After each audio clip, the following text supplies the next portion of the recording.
আসসালামু আলাইকুম ওয়া রাহমাতুল্লাহি ওয়া বারাকাতুহু। সুপ্রিয় শিক্ষার্থীরা, আশা করি আল্লাহ পাকের মেহেরবানিতে তোমরা সকলে ভালো আছো।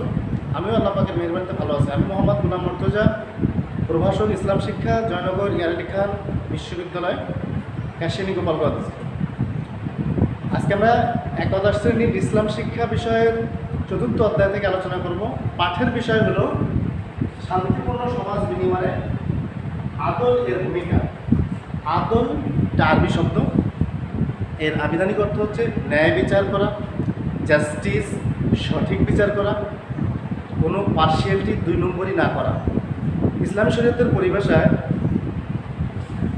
কোনো বস্তুকে এমনভাবে ভাগ করা যাতে বিভক্ত অংশগুলো সমান হয়, এক বিন্দু এদিক সেদিক না হয়। অর্থাৎ আদলের বিষয়টি যারা জাস্টিসের দায়িত্বে আছে, বিচারকের দায়িত্ব পালন করেন, বিভিন্ন সমাজের যারা নেতা আছেন, যারা সমাজ পরিচালনা করে থাকেন, রাষ্ট্র পরিচালনা করে থাকেন, তাদের সাথে সম্পৃক্ত।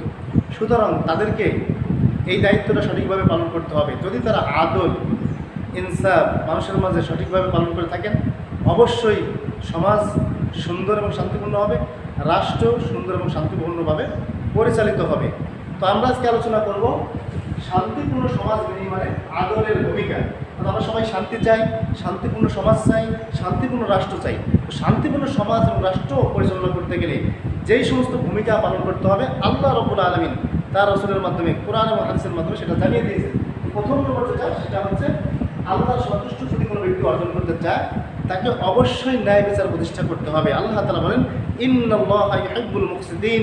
যারা ন্যায় বিচার প্রতিষ্ঠা করে, আল্লাহ তাআলা তাদেরকে অবশ্যই ভালোবাসেন। এবং কাল কিয়ামতের কঠিন মুসিবতের দিন সূর্য যখন মানুষের মাথার উপরে তাপ দিতে থাকবে, জমিনটা পুরো তামা হয়ে যাবে, সমস্ত মানুষ ইয়া নাফসি নাফসি করতে থাকবে আর ঘামের মধ্যে হাবুডুবু খাবে, সেই কঠিন মুসিবতের দিন আল্লাহ রাব্বুল আলামিন ৭ শ্রেণীর লোককে আরশের ছায়ায় তাদেরকে মর্যাদা দান করবেন। তার মধ্যে প্রথম নম্বর যে হবে, সে হচ্ছে ইমামুল আদিল, যে ন্যায় বিচারক বাদশাহ, ন্যায় বিচারক শাসনকর্তা, যে সমাজকে সুন্দরভাবে, শান্তিপূর্ণভাবে, আদল ইনসাফের সাথে পরিচালনা করেছে, রাষ্ট্রকে শান্তিপূর্ণভাবে, সঠিকভাবে ন্যায় বিচারের সাথে সে পরিচালনা করেছে।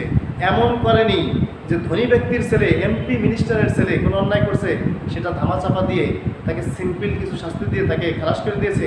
আর গরিবের ছেলে যদি, কোনো ছোট বংশ, নিম্ন বংশের ছেলে যদি কোনো অন্যায় করে থাকে, তো সেটাকে কঠিন আকারে শাস্তি দিয়েছে। এইভাবে বিভাজন না করে সঠিকভাবে যদি সে বিচার ফয়সালা করে, তবেই শান্তিপূর্ণ রাষ্ট্র এবং শান্তিপূর্ণ সমাজ প্রতিষ্ঠা হওয়া সম্ভব। এজন্য প্রথম নম্বর যেটা, সেটাকে আল্লাহ সন্তুষ্ট অর্জন করার জন্য আমাদেরকে অবশ্যই আদল প্রতিষ্ঠা করতে হবে। সমাজে বিনির্মাণে আদল, অর্থাৎ শান্তিপূর্ণ সমাজ যদি আমরা বিনির্মাণ করতে চাই, সেখানে আদলের ভূমিকা ব্যাপক। মহানবী সাল্লাল্লাহু আলাইহি ওয়াসাল্লাম এমন একটি সমাজে তিনি বসবাস করতেন, প্রাথমিক যুগে, ইসলামের প্রাথমিক যুগে রাসূল সাল্লাল্লাহু আলাইহি ওয়াসাল্লাম মক্কা, মদিনা, তার চারিপাশে ছিল অশান্তি, তার চারিদিকে ছিল ন্যায় বিচারের অভাব, বর্বর অবস্থা ছিল।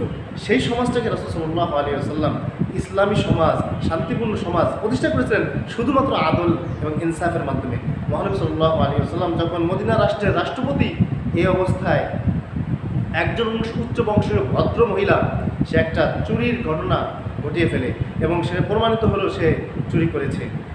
তো তার পক্ষ থেকে অনেকে তার কাছে আসলো সুপারিশ করার জন্য, ইয়া রাসূলুল্লাহ, উচ্চ বংশীয় ভদ্র মহিলা, তাকে একটু কনসিডার করা যায় কিনা, ইসলামের যে বিধান আছে সে একটু হালকা করে দেওয়া যায় কিনা। রাসূল সাল্লাল্লাহু আলাইহি ওয়াসাল্লামের চেহারাটা রাগ হয়ে গেল, রাসূল সাল্লাল্লাহু চেহারাটা গম্ভীর হয়ে গেল এবং রাসূল সাল্লাল্লাহু আলাইহি ওয়াসাল্লাম দৃঢ় কণ্ঠে বললেন, যদি সে না হয়ে চুরি আমার মেয়ে ফাতেমাও করে, আমি তার হাত, ইসলামের যে বিধান, কেটে দিতে হবে, আমি তার হাত কেটে কখনো কুণ্ঠিতাবোধ করতাম না।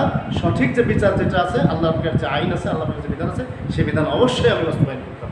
মহানবী সাল্লাল্লাহু আলাইহি ওয়াসাল্লামের এমন সমাজ বিনির্মাণের জন্য মহানবী সাল্লাল্লাহু আলাইহি ওয়াসাল্লাম এরকম কঠিন হয়েছেন, যার ফলে সমাজে শান্তি প্রতিষ্ঠিত হয়েছে। হয়তো দু একজনের শাস্তি হয়েছে, এটা থেকে পুরো সমাজ, পুরো দেশের লোক একদম শান্ত হয়ে গেছে, অন্যায় কাজ বন্ধ হয়ে গেছে, সমাজে শান্তি প্রতিষ্ঠিত হয়ে গেছে। সুন্দর শান্তি সমাজ নির্মাণ করার আদলের ভূমিকা অপরিসীম।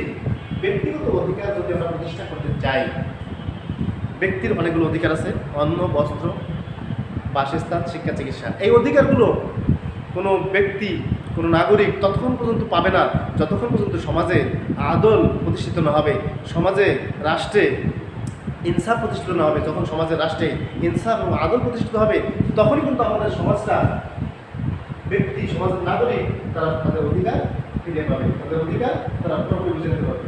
ব্যবসা বাণিজ্যেরও আদর রয়েছে। আল্লাহ তাআলার নির্দেশ, ওয়াফুল কাইলা ওয়াল মিজান বিল কিসত।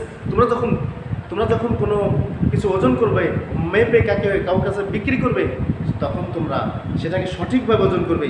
ওজনে কম দিবে না, নেওয়ার সময় বেশি দিবে না, সঠিকভাবে তোমরা ওজন করবে। এভাবে যদি আমরা ব্যবসা বাণিজ্য, পারিবারিক জীবন, সামাজিক রাষ্ট্র সব জায়গায় ন্যায় বিচার প্রতিষ্ঠা করতে পারি, আমাদের সমাজ হবে শান্তিপূর্ণ সমাজ, আমাদের রাষ্ট্র হবে শান্তিপূর্ণ রাষ্ট্র, আমাদের চারিপাশ সব জায়গায় শান্তি আর শান্তি আসবে, অশান্তি দূর হয়ে যাবে। আল্লাহ পাকের কাছেও আমরা শান্তিপূর্ণ একটা জীবন লাভ করতে পারবো। আল্লাহ তাআলা আমাদের সকলকে সেই তৌফিক দান করুন।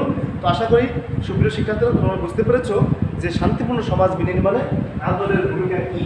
তো সুতরাং যারা আমরা আমাদের রাষ্ট্রের বিভিন্ন দায়িত্বে নিয়োজিত আছি, আমি সকলকে অনুরোধ করব আমরা আল্লাহর তাকওয়া, আল্লাহর ভয় অন্তরের মধ্যে রেখে আদলকে প্রতিষ্ঠা করি, ন্যায় ইনসাফের কাজে অগ্রসর হই। অবশ্যই শান্তিতে আমাদের সমাজটা প্রতিষ্ঠিত হবে, শান্তি, আমাদের রাষ্ট্র হবে শান্তিপূর্ণ রাষ্ট্র। তো এই অত্যন্ত আহ্বান জানিয়ে আমি এখানে শেষ করছি। আল্লাহ হাফেজ।